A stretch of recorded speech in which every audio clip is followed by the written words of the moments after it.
Good morning, traders. It is Monday, November 11th. We're about 20 minutes into trading. Let's see if we can find some trades. Before we do that, we always want to start with the market, so let's see what the market's telling us.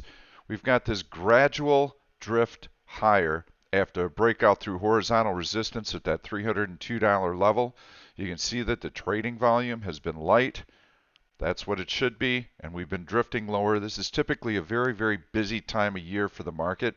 The fact that we're not getting all of this volume coming into the market is somewhat concerning. It tells me that the level of conviction is fairly low and that these gains can easily be stripped away. So the problem du jour is protests in Hong Kong. Don't read too much into that. News outlets are going to be trying to justify every single little wiggle and jiggle. What you need to know is that the Fed probably is not going to ease the rest of the year, but there's good reason. Political uncertainty is diminished. Trade talks seem to be going well. Brexit might actually be resolved favorably. Those elections are in a month. So lower overall market risk. Earnings season has been better than feared. Guidance has been good. Historically low interest rates around the world are pushing investors into equities because bond yields are not keeping pace with inflation. So negative real returns. Investors have to go into the marketplace. So we're going to see a gradual move higher. This is a very light news cycle, and that favors the current momentum. So you can see gaps higher, markets starting to improve a little bit. I instructed everyone this morning in my market comments to look for a buying opportunity, wait for support, look for relative strength. That's what I'm going to do. I'm going to show you the stocks that I've already posted in the chat room. Took me about 5 minutes, not even 5 minutes to find these stocks, and boom, right on them.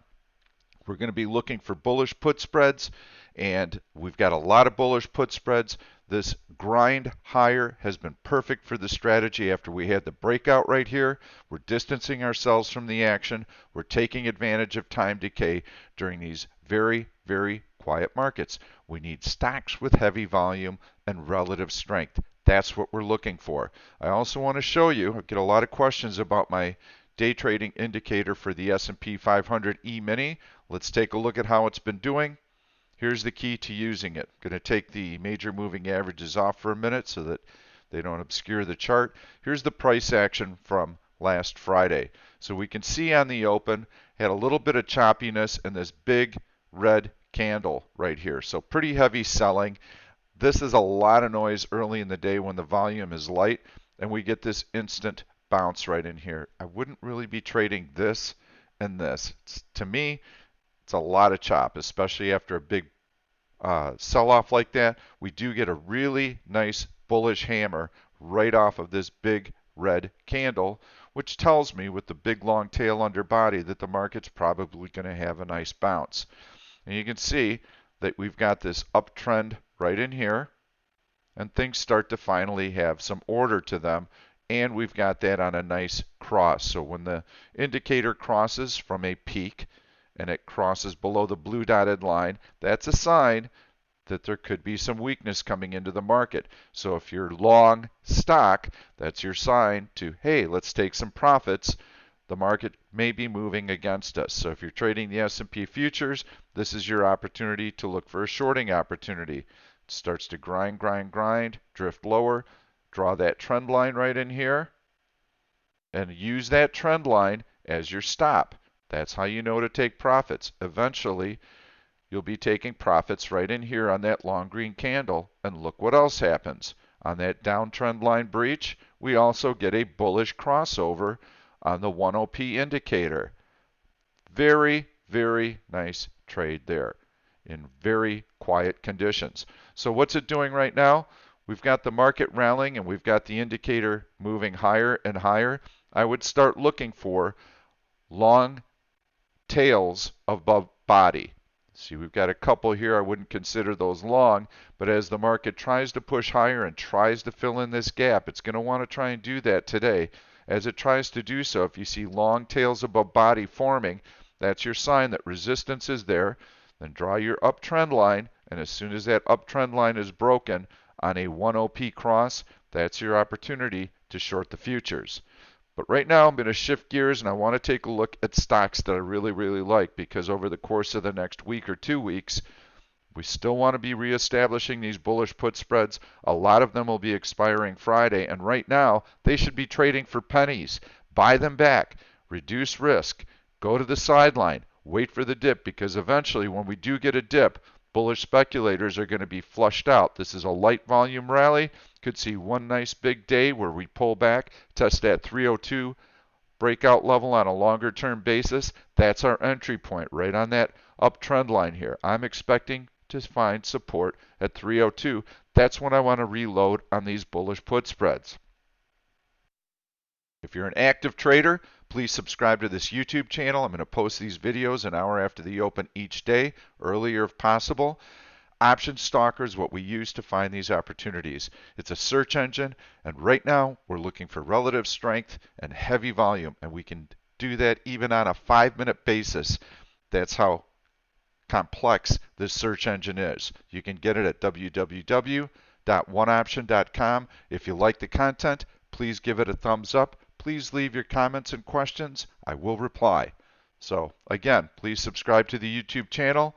Here's what we've got today. So I'm just going to go through the stocks. I'll show you the searches.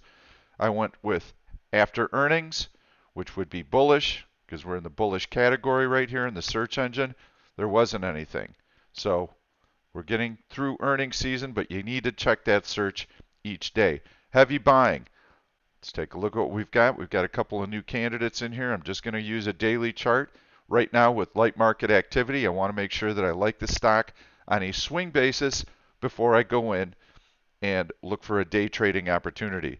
HPQ, love it. That's on the list. Let's put those major moving averages up.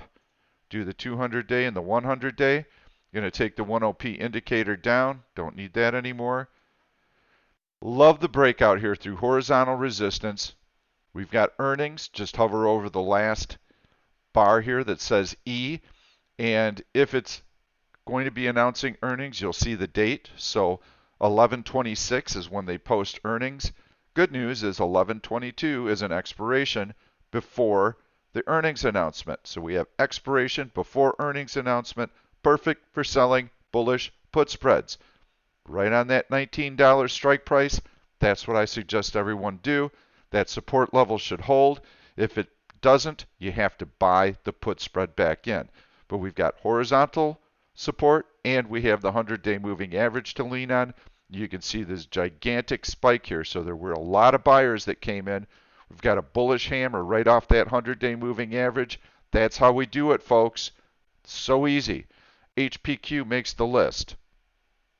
Going to go down the list here and look for relative strength. I've got some new candidates in here. I can click through all these, but I want to cut to the quick. I don't want this to turn into a 1-hour video. There are going to be some great candidates in this search here also. Let's take a quick look at Deere. Haven't looked at that yet. Not bad, like this bullish put spread right in here on the breakout. So I would try that. Just going to go through and show you what I've got that I like. Again, I went through this search in the first 5 minutes. So AMRN. I like selling it on this 100-day moving average. You can see that it had earnings before the open. That's the B on that day. It's got this horizontal support now. Used to be resistance. Now it's support. We've also got the 100-day moving average to lean on. I like using that $17 strike price. Garmin. Beautiful gap higher after earnings. Comes in, finds support. 2 long tails, major support at that 91.20 level. You're going to have to go closer to the money to get a decent credit on this one. I say you can even go right at this breakout here, which was the open, 93.40, 93.85. So you can sell the 93.50 strike or the 93 strike and use that as your stop for this trade. Stock should continue to grind higher. It's not going to fill in this gap for a while, and we know that from these long tails under that body. Let's put up the 1 OSI indicator. This shows us relative strength. There's your orange line above 0. Yes, very good. Roku, been pretty weak. They did not like the number. Stock in general has been a hot one. It has been moving higher. I like it above this 100-day moving average, but it's got to get there first. Long tails above body, don't like that too much either. So I need to see that stock get some relative strength going, get this orange line above zero, get the stock above the 100-day moving average, then I think we have a really nice candidate. So Roku, that's a heads up. Watch it. Not ready yet. GoDaddy. There's your earnings after the close. There's your gap higher through the 200-day moving average. Can't hold the 200-day moving average, but this 100-day looks very, very safe. I love this horizontal breakout level here. So the $67 strike price is the one that you want to focus on. You can see the nice relative strength. Really like GoDaddy. Tesla, powering higher. Breakout through that horizontal resistance. Look at that gap higher after earnings. This stock wants to go. I would key off of that 328 level. This is a really nice stock. I've been highlighting it since this 100-day moving average back in here, so really, really good. Yelp, choppy stock. Can't say that I'm crazy about it, but here's what I like. I like the earnings after the close, and you can see how the stock sold off initially, and then Friday it opened above that opening price and pushed through the 100-day moving average. Now it's through the 200-day moving average. I think you can sell that 200-day moving average right there at the $35 strike price. After earnings, should continue to move higher. This chop is not something I'm crazy about, especially when I'm selling bullish put spreads, but it's above those major moving averages, and it's strong after earnings, and you can probably get some really decent premiums for it, so might be one to take a look at. KMB. I like the fact that it's got this double bottom right in here, actually triple. Very strong support, horizontal support right here at the 129 level. You've also got the 200-day moving average that you can lean on, and you've got 1OP starting to come above the 0 point. So I like that one for selling bullish put spreads. I'm going to show you a couple bearish stocks. One, actually it's not a stock, it's gold. You see this downtrend line in gold? You see this horizontal support line right here that was breached? We're also below the 100-day moving average. There's a horizontal support level right here that we're on, that we're testing. It comes below that horizontal support level. I think it's going to challenge the 200-day moving average. Gold tends to move inversely to the market oftentimes, so the market's been moving higher. I think gold can pull back a little bit with some of the political uncertainty being resolved. XOM has been a swing short. Came up to the downward sloping trend line, found resistance there, could not challenge the 200-day, fell below the 100-day moving average. I think I think oil is going to continue to pull back. XOM looks like a good short. You can sell a bearish call spread keying off of that 100-day moving average. And yes, very easy for us to find bearish trades as well. Not going to go through the list, but I would click on bearish. I would go into heavy selling, and there's my list of stocks right there. These will be the best candidates, especially for day trading today. And you can see Alibaba Singles Day was not quite as good as they had expected in China. That's their equivalent of Black Friday and Cyber Monday.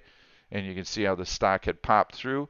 Now that horizontal breakout is starting to fail, the stock is starting to come back through. This could be a nice short today, but very, very easy to find longs or shorts. Personally, I want to focus on longs because I think the market's going to continue to float higher.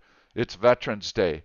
If you're a veteran, thank you so much for serving our great country. It's a banking holiday. The action today is going to be very, very light. Mondays have been light anyway. Today, everything's going to come to a grinding halt after about the first hour and a half of trading. I've given you the stocks that I like. Please subscribe to this YouTube channel. I'm going to get the video up as early as I can each day. You'll be notified right away when I do post it. Please give it a thumbs up if you like the content. We'll see you tomorrow.